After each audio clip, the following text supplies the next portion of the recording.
கிருஷ்ணகிரியில் நடைபெற்ற திருப்புகழ் வழிபாடு நிகழ்ச்சியில் சுமார் 5000 பேர் கலந்து கொண்டு வழிபாடு செய்தனர்.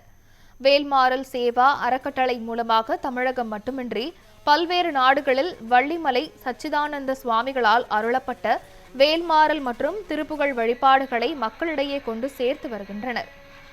அந்த வகையில் கிருஷ்ணகிரி மாவட்டம் கந்திக்குப்பம் அருகே வாழ்வை மாற்றும் வேல்மாறல் மற்றும் திருப்புகழ் வழிபாடு நடைபெற்றது. வேல்மாறல் சேவா அறக்கட்டளை தலைவர் விஜயகுமார் பாராயணம் செய்து வேலுக்கு சிறப்பு பூஜைகள் மேற்கொண்டு வேல்மாறல் திருப்புகழ் வழிபாடு நடத்தினார். வேலுக்கு விஸ்வரூப பூஜைகள் நடத்தி இளநீர், தேன், சந்தனம், கரும்பு சாறு, திருநீறு உள்ளிட்ட பொருட்களால் அபிஷேகம் செய்யப்பட்டது. பின்னர் தாமரை, ரோஜா, துளசி, அருகம்புல், செவ்வந்தி, மல்லிகை உள்ளிட்ட மாலைகளால் அலங்கரிக்கப்பட்ட வேல் குதிரை வாகனத்தில் பவனி வருவது போல் பக்தர்களுக்கு காட்சியளித்தார். அப்பொழுது வேல்மாறல் மகா மந்திரமும் திருப்புகழும் பாடப்பட்டு ஆராதனை மேற்கொள்ளப்பட்டது. இந்த நிகழ்ச்சியில் இலவசமாக பக்தர்கள் அனுமதிக்கப்பட்டனர்.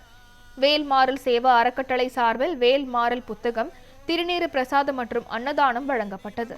தெய்வத்திற்கு அரகரோகரா, என்னை தேடி வந்த